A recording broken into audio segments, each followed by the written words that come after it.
الحمد لله نحمده ونستعينه ونستغفره ونؤمن به ونتوكل عليه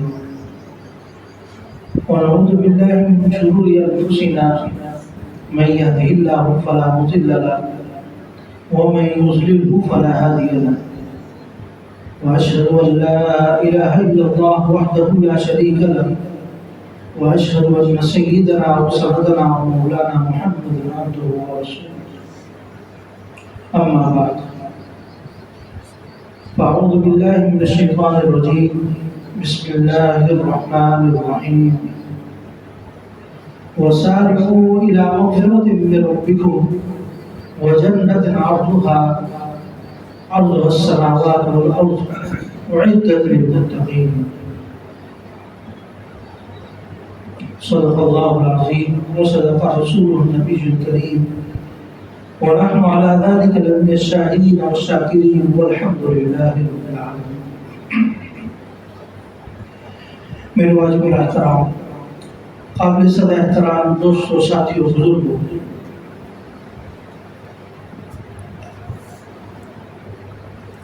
آج شعبان المعظم کی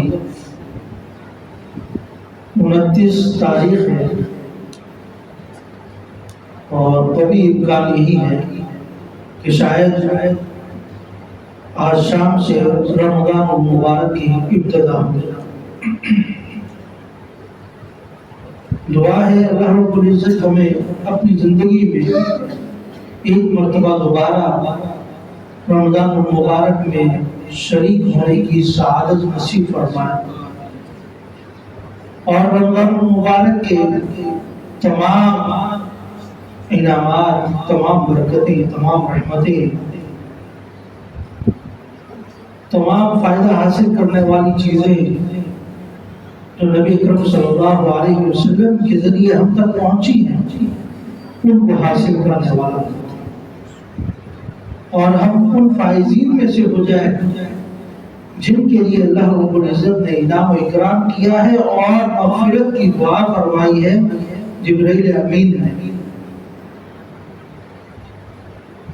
اور ہم اس بربادی سے بچ جائیں جس پر بددعا کی گئی ہے اور نبی اکرم صلی اللہ علیہ وسلم نے اس پر آمین فرمایا۔ اس سے پہلے بھی ہماری زندگی میں رمضان مبارک کئی آئے، کئی گزر گئے۔ آج میں 40 سال کا ہوں، 30 سال کا ہوں، تو یقیناً میری زندگی میں اتنے سال گزر گئے، اس میں سے 10-12 سال اگر ہم اپنے لڑکپن بچپن کا نکال لیں تو بقیہ ایام جس وقت بلوغت کی حالت کو میں پہنچ گیا اور مجھ پر روزہ فرض ہو گیا، نماز فرض ہو گئی، تو اگر صرف ان سالوں کا بھی شمار کرنا شروع کریں تو اس اعتبار سے بھی کئی سال بن جاتے ہیں جو ہماری زندگی کے گزر گئے، جس میں ہمیں رمضان مبارک نصیب ہوا۔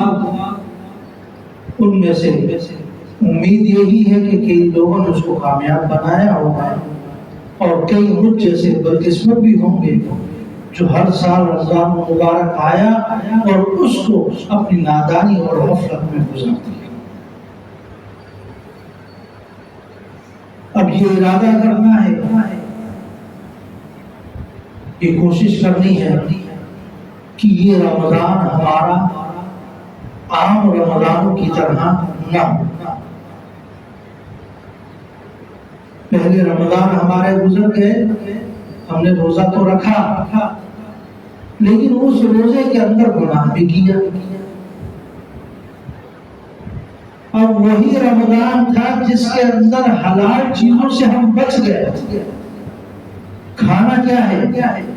حلال ہے۔ پینا کیا ہے؟ حلال ہے، جائز بھی ہے، لیکن اللہ رب العزت کا حکم تھا کہ رمضان المبارک میں روزہ رکھ کر یہ کھانا پینا منع ہے، جمع کرنا، بیوی کے قریب جانا منع ہے، ہم اس سے بچتے رہے۔ یعنی حلال چیزوں پر اپنے آپ کو پابند کیا اور اپنے آپ کو بچاتے رہے، لیکن حرام چیزیں جو پہلے سے حرام تھی جن کو شریعت مطہرہ نے پہلے سے حرام قرار دیا تھا، لیکن روزہ رکھ کر ہم وہ کام کرتے رہے، یعنی حرام کا ارتکاب تو کرتے رہے، حلال سے بچ گئے۔ جھوٹ بولنا یہ روزے کی حالت میں بھی منع ہے اور روزے کے بغیر بھی منع ہے۔ غیبت کرنا، ہم روزہ رکھ کر غیبت بھی کرتے رہے۔ دھوکہ دہی دینا، ہم روزہ رکھ کر دیتے رہے۔ کسی کا ناحق مال غصب کر لینا، ہم روزہ رکھ کر وہ بھی کرتے رہے۔ ہم حرام بھی کماتے رہے، ہم سود پر کاروبار بھی کرتے رہے، ہم کسی کے ساتھ ناجائز بھی کرتے رہے اور ساتھ میں روزہ بھی رکھتے رہے۔ خود سوچے، خود سمجھے کہ جب یہ رمضان اور یہ روزہ ایک ایسا مقدس فریضہ ہے کہ جس میں اللہ رب العزت حلال اور ثواب والے اعمال کو بھی منع کر دیتے ہیں، کھانے پینے سے بھی منع ہو جاتا ہے، بندہ روک دیا جاتا ہے اور ہم اس پر عمل کرتے ہیں، لیکن بدقسمتی سے جو اعمال پہلے سے حرام چلے آ رہے ہیں ہم اس سے بچنے کی کوشش نہیں کرتے، اور پھر یہی ہوتا ہے کہ یہ رمضان بھی ہمارا عام رمضان کی طرح گزر جاتا ہے، ہم گناہوں سے بچ نہیں پاتے، اور پھر ہم یہ سمجھتے ہیں کہ رمضان کا جو فائدہ تھا وہ ہمیں حاصل نہیں ہوا۔ رمضان کہا جاتا ہے ریفریش کا مہینہ، اپ ڈیٹ ہونے کا مہینہ۔ جیسے موبائل کے اندر آپ دیکھتے ہیں کہ کچھ اپلیکیشن آپ سے کچھ عرصے کے بعد وہ کہہ رہی ہوتی ہے کہ مجھے اپ ڈیٹ کیا جائے، السلام مجھے دوبارہ اپ ڈیٹ کیا جائے تاکہ میں اپنے تمام جو نئے آنے والے فیچرز ہیں ان کو آپ کے لیے استعمال کر سکوں۔ تو ہم کیا کرتے ہیں؟ اس کو اپ ڈیٹ کرتے ہیں۔ تو مومن کے لیے، ایک مسلمان کے لیے 11 مہینوں کے بعد ایک مہینہ ایسا آتا ہے جس میں یہ اپنے آپ کو اپڈیٹ کرتا ہے، ریفریش کرتا ہے، اپنی ایمانی کیفیت کو بڑھاتا ہے، اپنے گناہوں کو ختم کرنے کی کوشش کرتا ہے تاکہ اگلے 11 مہینے وہ اس کے مطابق اپنے آپ کو گزار سکے اور اللہ رب العزت کا قرب حاصل کر سکے، اللہ رب العزت کے انعامات کو حاصل کر سکے۔ رمضان سے نکلا ہے جس کا مطلب یہ ہوتا ہے، اچھا ہم لوگ اکثر زبان میں بھی رمضان بول رہے ہوتے ہیں، یہ غلط جملہ ہے، یہ غلط لفظ ہے۔ رمضان میم کے فتحہ کے ساتھ، میم کے اوپر زبر ہے، رمضان اصل جملہ، اصل لفظ یہ ہے، تو ہم اس میں غلطی کرتے ہیں، رمضان بول رہے ہوتے ہیں، یہ غلط ہے۔ رمضان کہا جاتا ہے کہ گناہوں کو جلا ڈالنا، کسی چیز کو جلا کر بالکل بسم کر دینا، ختم کر دینا۔ اس کا نام رمضان کیوں پڑا؟ کہ جب اس کی ابتدا ہو رہی تھی، رمضان اس کا نام رکھا جا رہا تھا، تو وہ مہینہ بڑی شدت کی گرمی والا مہینہ تھا، تو لوگوں نے اس مناسبت سے اس کا نام رمضان رکھ دیا کہ یہ گناہوں کو جلا کر ختم کر دینے والا مہینہ ہے، کہ اس میں اللہ رب العزت کی طرف سے اتنے انعام و اکرام ہوتے ہیں کہ اگر کوئی شخص اپنے تمام گناہوں کو، پوری زندگی کے گناہوں کو ختم کرنا چاہے، جلانا چاہے، تو یہ موقع ہے اس کے پاس، وہ ختم کر دے، وہ بالکل اس طرح ہو جائے گا جیسے آج اس کی ماں نے اس کو جنا، اگر اپنے رمضان کو بہترین بنا لے۔ حضرت جبرائیل امین کی بددعا ہے کہ وہ شخص ہلاک اور برباد ہو گئے جس کو رمضان المبارک جیسا مہینہ ملے اور وہ اس میں اپنی بخشش نہ کروا سکے۔ کتنی بڑی بات ہے کہ رمضان المبارک جیسا مہینہ مجھے مل جائے اور اس میں اپنی بخشش نہ کروا سکوں۔ ہلاکت ہے میرے دل میں، اور میری زندگی میں کتنے رمضان گزر گئے جس میں میں اپنی بخشش نہیں کروا پا رہا۔ تو اطمینان اس صورت میں ہوگا جب ہم رمضان کو رمضان کے مطابق گزاریں گے جس طرح نبی اکرم صلی اللہ علیہ وسلم نے اور صحابہ نے گزار کر دکھایا۔ آپ علیہ السلام کا عمل کیا تھا رمضان مبارک میں، ہم اس کو دیکھیں۔ صحابہ کرام کا عمل کیا تھا، ہم اس کو دیکھیں۔ آج بدقسمتی سے رمضان مبارک کے اندر کچھ اعمال کو ہم کرتے ہیں اور سمجھتے ہیں کہ یہ ثواب کافی ہو گیا، اور بعد میں ایک اتنا بڑا گناہ کر لیتے ہیں کہ وہ ہمارا معمولی سا ثواب ہم بڑے گناہ کی وجہ سے بالکل ختم ہو چکا۔ ایک فرض نماز رمضان المبارک میں اس کا اجر 70 درجے بڑھا دیا جاتا ہے۔ عام دنوں میں آپ ایک فرض ادا کرتے ہیں تو وہ ایک فرض شمار ہوتا ہے، آج اگر وہ رمضان مبارک میں ادا کریں گے تو اللہ رب العزت اس کے ثواب کو 70 گنا بڑھا کر رکھا دے۔ ایک نفل نماز عام حالت میں اگر کوئی شخص پڑھتا ہے تو اس کے لیے ثواب اللہ رب العزت نے جو رکھا ہے، لیکن رمضان مبارک میں اسے ایک فرض کے برابر ایک نفل پڑھنے پر ثواب ملتا ہے۔ کتنا بڑا اجر ہے، لیکن ہم اس کو چھوڑ دیں۔ اور سب سے بڑی عبادت روزہ، جس کے بارے میں اللہ رب العزت نے فرمایا کہ اس روزے کی جزا میں خود ہوں۔ ایک حدیث میں آتا ہے کہ اس روزے کی جزا میں خود ہوں، اور ایک میں آتا ہے کہ اس کی جزا میں خود دوں گا۔ بتایا نہیں، اپنے مومن بندوں سے اس چیز کو چھپا کر رکھا تاکہ جب یہ بندہ میرے پاس آئے، جب میرا یہ انعام و اکرام دیکھے گا تو حیران پریشان ہو جائے گا، اللہ اتنا انعام و اکرام۔ اور پھر جب دوسری حدیث میں ہم دیکھتے ہیں کہ اس کی جزا میں خود ہوں، یعنی جس نے روزہ رکھا گویا کہ اس کو اللہ رب العزت خود مل گئے۔ کتنا بڑا انعام۔ آج ہم یہی روزہ رکھ کر شہری میں اٹھتے ہیں، روزہ بھی کر رہے ہیں، لیکن روزہ رکھتے ہی ایک بڑی عبادت فجر کی نماز میں چھوڑ دیتا ہوں۔ روزہ رکھتے ہی جس عبادت کا وقت شروع ہوا اسی کو مجھے چھوڑ دیا۔ ایک فرض پڑھنے پر جب آپ کو 70 کے برابر ثواب مل رہا تھا، آپ نے الٹا بنا دیا۔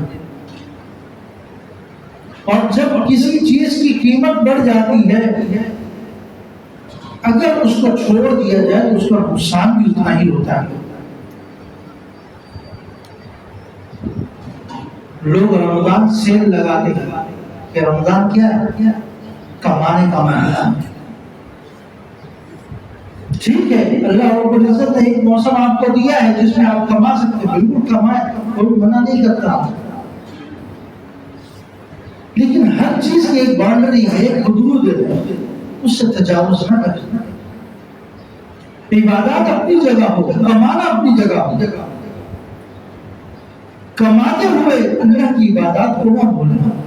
اللہ رب العزت نے جو تقاضے آپ سے رکھے ان کو نہ بھولنا، ورنہ یہاں کمانا تو ہوگا لیکن اس کمانے میں اللہ تعالیٰ برکت نہیں ڈالے۔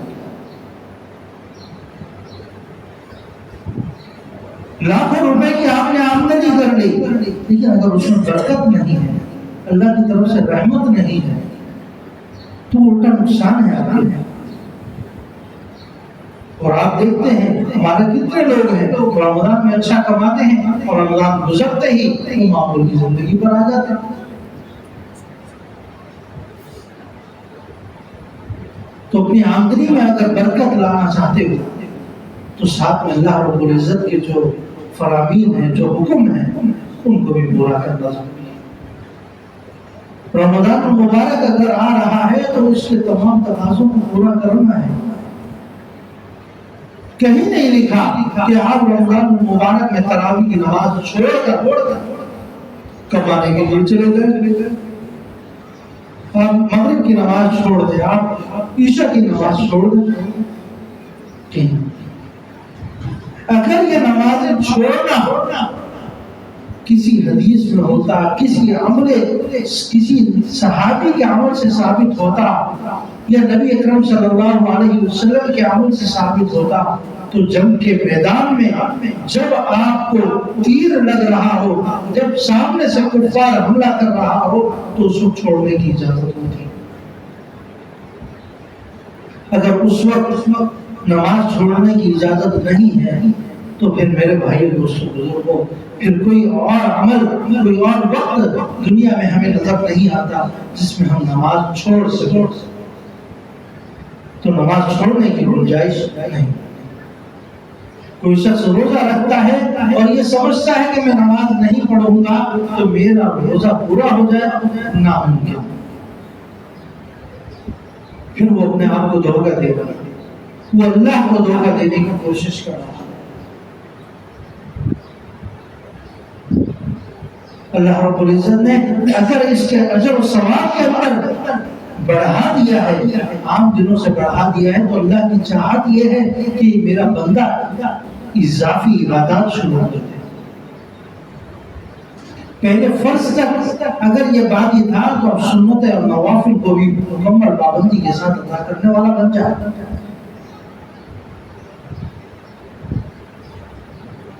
یہی روزہ آپ کو قیامت کے دن جہنم میں لے جانے سے بچائے گا۔ ایک شخص جب روزے کا مکمل طور پر اہتمام کر رہا ہوگا، قیامت کے دن اگر کسی وجہ سے یہ جہنم کی طرف جا رہا ہوگا تو یہی روزہ ڈھال بن کر بندے کے آگے کھڑا ہوگا۔ یا اللہ، اس کو میں نے کھانے پینے سے بچایا، کھانے پینے سے یہ رکا رہا اور تیری عبادات کرتا رہا، اے اللہ میں اس کے حق میں سفارش کرتا ہوں، اسے جنت عطا فرما۔ یہی روزہ کی سفارش کرتا ہے۔ یہی بندہ جب تراویح میں 20 رکعت کے لیے کھڑا ہوگا اور تلاوت کلام پاک سن رہا ہوگا تو یہ قرآن پاک اس کے لیے سفارش کے لیے پہنچے گا۔ یا اللہ، یہ دن پر اپنی مصروفیات کے باوجود، تھکن کے باوجود، دن پر دیہاڑی کرنے کے بعد، اپنا وقت لگانے کے بعد، جاب سے فارغ ہونے کے بعد تیرے لیے 20 رکعت کے لیے کھڑا ہوگا۔ یا اللہ، اس کی اس عبادت کو قبول کر، میں سفارش کروں۔ پھر یہی تراویح آپ کے لیے سفارش کا سبب بنے۔ وہ روزہ کیسے آئے گا آپ کی سفارش کے لیے جس میں اس کو نماز نہ ملی ہو، جس میں اس کو تراویح نہ ملی ہو؟ وہ روزہ آپ کی سفارش کیسے کرے گا کہ آپ روزہ رکھنے کے بعد، جبکہ اللہ رب العزت نے آپ پر حلال چیزوں کو منع کر دیا تھا اور اس کے باوجود آپ حرام کا ارتکاب کرتے رہتے، وہ روزہ آپ کی سفارش کے لیے کیسے آئے گا؟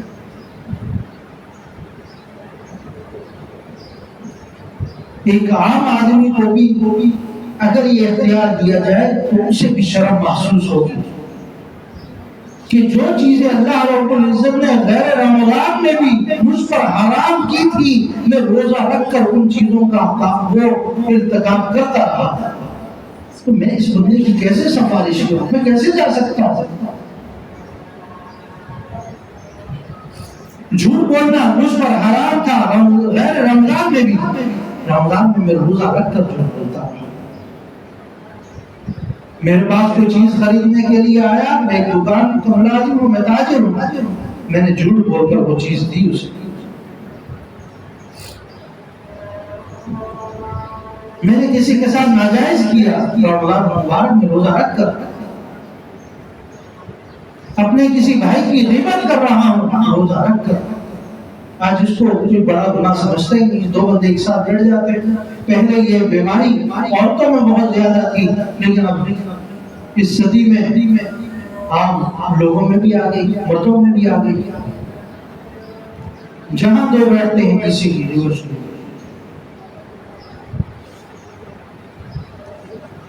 اور سمجھتے ہیں کہ ہم کوئی ثواب کا کام، پھر روزے کی حالت میں بھی جب یہ کریں گے تو کتنا بڑا گناہ ہے کہ مردار بکری ایک جگہ پڑی ہوئی تھی، بلکہ مردار کتا بکری کی مثال شاید پھر بھی صحیح ہو۔ حدیث میں آتا ہے کتا پڑا ہوا ہے مردار، آپ علیہ السلام قریب سے گزرے اور صحابہ سے فرمایا تم اس کا گوشت کھانا پسند کرو گے؟ گوشت کھانا پسند کرو گے؟ صحابہ حیران، یا رسول اللہ اگر یہ زندہ ہوتا اور پھر بھی نہ کھاتے کتا ہے، حرام ہے، کیسے کھا سکتے ہیں؟ فرمایا جب دو بندے اپنے کسی تیسرے بھائی کی غیبت کر رہے ہوتے ہیں تو وہ اس طرح ہے جس طرح اس مردار کتے کا گوشت کھا رہے ہیں۔ کتنی بڑی بات ہے، کتنی بڑی وعید ہے ہمارے لیے،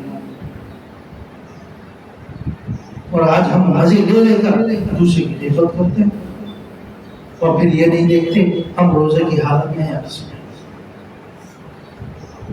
اسی طرح حدیث میں آتا ہے جب آپ روزے کی حالت میں ہوں اور کوئی آپ سے بحث کر رہا ہو تو آپ اس کو خاموش کرا دیں کہ بھائی میں روزے سے ہوں، میرے ساتھ بحث نہ کرو، میرے ساتھ لڑائی نہ کرو، میں روزے کی حالت میں ہوں۔ کیوں؟ تم اگر اس کا جواب دو گے تو تم بھی اسی طریقے سے ہو جاؤ گے، اپنا روزہ خراب کرنے والوں میں سے۔ ان احادیث میں ہمیں روزے کو پورا کرنے والا بنایا جا رہا ہے کہ کیسے آپ نے اپنے روزے کو پورا کرنا ہے، گناہوں سے بچنا ہے۔ آج ایک دو روزے تو ہم اہتمام کے ساتھ رکھتے ہیں، لیکن تیسرے چوتھے جب معمول پر آ جاتے ہیں پھر اس میں ٹی وی بھی چل رہا ہوتا ہے، فلمیں بھی چل رہی ہوتی ہیں، ڈرامے بھی چل رہے ہوتے ہیں، آپس میں غیبت بھی چل رہی ہوتی ہے، پھر معمول کے مطابق زندگی گزارنا شروع کر دیتے ہیں۔ پھر وہ حضرت جبرائیل امین کی وہ دعا سامنے آتی ہے کہ جس شخص کو رمضان مبارک کا مہینہ مل جائے اور وہ اس مقدس مہینے میں اپنی بخشش نہ کروا سکے، یا اللہ ایسے شخص کو ہلاک اور برباد کروا۔ اور جس پر نبی اکرم صلی اللہ علیہ وسلم نے آمین فرمایا،